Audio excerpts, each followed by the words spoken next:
smelling like dope again. I don't even smoke, but my bro got a hole on him. Riding with a nigga from the pool with a bull on him. I don't think you know who you Nah, yeah, I know I am. Smelling like dope again. I don't even smoke, but my bro got a hole on him. Riding with a nigga from the pool with a bull on him. If he tryna go, let me know.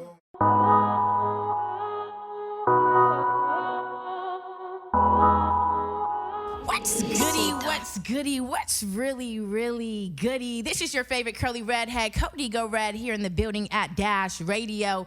And I have with me a melodic prodigy, Suigeneris, Sui. What's goody? What's goody? I heard you say you the favorite curly redhead. Yes. I got some curly redhead too, so we don't have to go at it. I don't know if you're ready though. Mine's dark red. I could take dark red. You can have like McDonald's red, like yeah. Don't say McDonald's red. That sounds cheap. But you're not. You're not cheap. It's like Gucci red. You know Gucci red. Okay, I like that. It's like Gucci red. Yeah. And that matches your presence today. With the grill, with the necklace, with the belt, with the new tattoo. You slight flossing. But triple XL, no, not triple XL, double XL, Lord. Double XL considers you to be the living Old Testament of an old adage. Age ain't nothing but a number. Tell me, how do you feel about that statement that they made about you? It's all I represent. Age is nothing but a number. No cap. When I first started, I was 13 years old, and people told me I couldn't rap because there was probably like maybe 2 other artists out right now actually doing big things at that age. I'm not saying that. I'm just speaking for what I saw, from my eyes. That's all I see. And everyone else would tell me, like, you can't rap at that age. No one's going to take you serious. Blah, blah, blah, whatever the fuck. And I'm like, I don't give a fuck. I don't got time to wait. I'm not just going to sit around till I'm 18, 19 years old and then start dropping music so people could take me serious. Like, I don't give a fuck. So I just started. I could cuss, right? Because I just came in talking crazy. Yo, do your thing. Okay, bet. Say less. Nah, I just kept dropping shit at 13 years old. Like, fuck it. Went on a tour the next year. Got signed. Rest is history. 13. I mean, it's not history because it's your future, baby boy. It's your future. Yeah, nah, I'm just saying, like, history. Yeah. I feel you, of course. But, you know, to be 13 and, you know, to do the song Pull Up, and you got, what, like 1.2 million views on YouTube. I bet your friends were not saying that anymore. Not your friends, but probably people who was really just hating on you. Yeah, the haters was on me. I had to dip school. I was like, sorry. So you are, but you're still taking online classes right now. Here and there. It's hard. What would you be doing right now if you think you weren't doing music? God damn.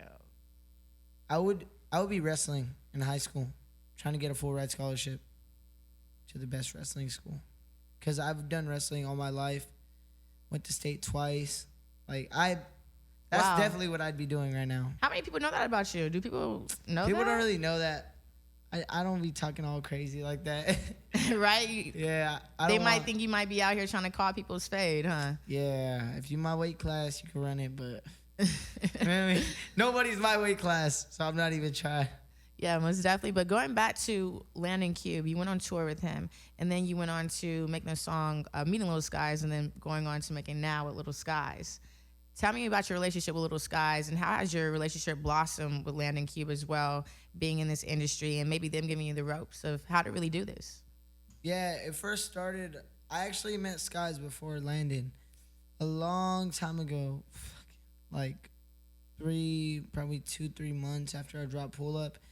Skies was fucking with the song, and he was showing love, and I was fucking with his shit heavy, and we had created a song together. We dropped that, met Skies, met Landon the same day, like in person, and then I went on the Life of a Dark Rose tour with Skies and Landon.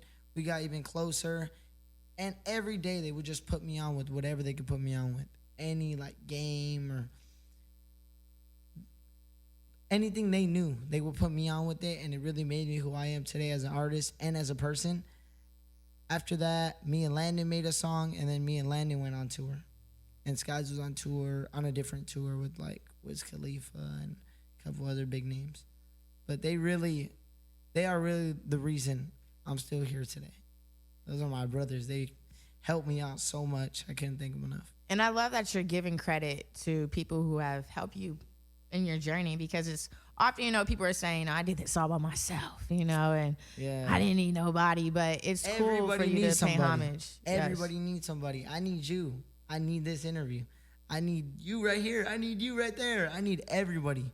And it's just what it is. But people don't pay credit when it's due because they want to, I did everything myself. Like, hell no, you didn't. Someone made that microphone you talking to. I love that energy that you have. You seem very mature to be, 15, 16 years old? I'm like 222. I'm just kidding. I'm 16. You're 16, so when's your birthday? July 23rd, 2003. Okay. Leo? Yep. Ooh, me too. Really? Yes. I don't get along with Leos, though. I'm at the end, though. I'm like August 20th, Leo. Okay, bet. Say less. Say less. Say less. Say less. No, but going on to all the moves you've been making, you got 20 million streams, more than 20 million streams on your last project, Tsunami. Is that the most streams that you've gotten so far? No, I don't think so. My biggest song is Now. Pretty sure it has more than that. I don't really look into it all crazy like that. But I'm pretty sure it has more. You said you don't really look into it crazy like that. So you telling me why is that guy taking pictures of that guy's car? He's writing up a ticket. Crazy. Because, the parking enforcement is out here always lurking, always trolling. It's Thank Hollywood, God I took an Uber. Right? Thank God for the Uber. Yeah, thank God for Let me hop in an Uber really quick and get to my location. No, but going back though to what you were saying. So you're telling me that you don't sit back and be like, you know what, let me see how many streams I got for this one. Just to check on your progress. I do. I look at it, I'm like, okay, that's there. Like, I'll just be like, okay, 20 mil, bet. When really, that's just from 2 platforms. And I don't add everything up. I just keep moving. I don't stop to see like, oh, look at this right here. Boom. No, just, okay, that's doing good. All right, bet. Let's drop another one. Let's just keep moving with it. I'm sure from the last time I looked at the numbers and now, it's probably double. Tell me, who has inspired your work ethic? Because the way you're speaking, I love the way you're talking. You're just saying, I don't even worry about it. And most artists, you would expect, if they're in a certain mindset and space as a creative, usually you want to check with your audience and be like, hey, I wonder how this is doing, how this is moving. But you're just going out here flowing, and you're just letting it just be out in the universe, and you'll just let it get the attention that it receives. So tell me, who has inspired your work ethic? Really, my family, the way they work, not even not music, just real life work. All the real life hustling, all the real life work I had to do really made me like hustle in everything I do. Whether I'm washing dishes, I'm gonna do it the best. Whether I'm running, I'm gonna do it the best. No matter what I'm doing, I gotta do it the best of my abilities. So I can't just drop one like that. That song Now, it's my biggest song. And I made, 20 songs. I had 4 days to make an album. So they told me, they gave me a studio for 4 days in New York with the producer, Sito, on the beat. And they said, you have 4 days, make an album. I was like, okay, I've only made 3 songs in my lifetime. But I can try and make an album. I've never heard myself record on auto-tune or anything. So I'm like, fuck it, let's do it. One of the songs was Now. That's the only song I released from that album. Released that song, threw the rest of the album away, made another one. Just keep making music nonstop. So I'm trying to just do as much as I can at everything I do. I love that. And you have to have that mindset for you to get where you want to be, essentially. And I know you were on Good Looking Out. And how did that feel, too, to see how much YG was vibing with you? And for him to say, yo, come to 400 after Empire. Tell me, are you still considering that? Is that still a consideration? Or you're just going to rock with Empire? I fuck with YG. I'm with Empire. That's the team right now. I mean, I don't know. You feel me? I don't really know. I haven't talked to YG much. I don't know him like that, but I know Empire over there. That's my family. Yeah. So I'm just Team Empire. Team Empire. And but you feel me? You never really know like what happens. I'm only 16. There's a long way to go. Let's talk about this Demons and Angels project you have coming out, in 2 days? Dropping in 2 days? I might drop it in 2 days, or I might drop it next week. I don't know. We're trying to see if timing's right, if everything's right. Hopefully I can drop it in 2 days. I want to give it to the audience as soon as possible. But you want to make sure I want to make sure it's perfect. I don't want to leave a song out that I think should be on there. I don't want anything to be pushed back. I want everything to be perfect. I'll wait another year if I have to make this album perfect. I think it'll be perfect in 2 days, but if not, then we'll have to push it back. And there's nothing wrong with that. You know, you want to make, that's your baby, you know, and of course you want to make sure everything that you put out goes crazy, and I'm sure that it will. And I know the demon side, right, is supposed to be like your rapping side, and the angel side is supposed to be your R&B feel. It's like not really R&B on the demon side, not on the angel side. It's like just more melody and more rapping about realer stuff, and you know, just is it for the ladies? Not really, because the last song on there is called Demons and Angels, and it's me like talking my shit, like talking about the family I lost, talking about me in the trap, talking about all that, like just shit I feel, the shit that gives me the chills. Whether not everything's about the ladies with me, it's just the angel side is more real, I feel like, and the demon side is, bitch, I'm smoking gas, please don't pet, like more lit shit that just gets you hype. I like that. And which side do you like tapping in more with? I like being on the angel side of things. It's just the music I love to make, just talk about. It's the tracks I really got my feelings out. And the tracks I feel something when I hear them. A lot of my songs, even I don't really feel something. I don't really get the chills, or my heart rate doesn't change, or it doesn't make me feel a type of way. But songs like Faithful that we're listening to, like that song, I feel that. And that's on the angel side. Yeah. Do you feel like that, bitch, I'm gonna, do you feel like that whole vibe is ever gonna die out? Or do you feel like that's kind of like the era and the vibe that we're in right now in terms of the music industry? Shit, I don't even know what other people really be on. There's so many artists out there. I mean, a song like that will just die out, and then it'll blow up in like 4 years or some shit. It's just, I'm not really tripping off it blowing up. It's just, I make songs for a time and place. When I get in the car, I don't want to, I don't want to hear, no, I'm afraid to, like, all sad. Bitch, I'm smoking, yeah, we're going to a party, hey, you know. But I thought you called yourself the Brown Justin Bieber. I got that on there too. I had one margarita bag at the family parties when my grandma was there, everyone dancing. Like, hey, I had one margarita bag, 2 senoritas. That's like more party vibe. But then I also have times when you're just feeling down and you need some shit to listen to. Or when you're working out, you just need some motivation. Like, let's go. And I just rap aggressive as fuck so you can just feel it.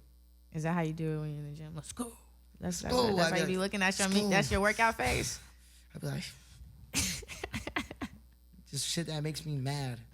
Yeah, but wait, going back though to the Brown Justin Bieber, why Justin Bieber? Did you just so happen to, was that the vibe that you're trying to give in the song? Bitches love me. They love Justin Bieber. They love me. You feel me? I'm like Justin Bieber, but brown. Feel me? It's like all the good aspects. Justin Bieber to me, and then just brown spray tan.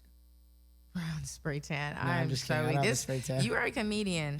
You are a comedian. No, I'm not.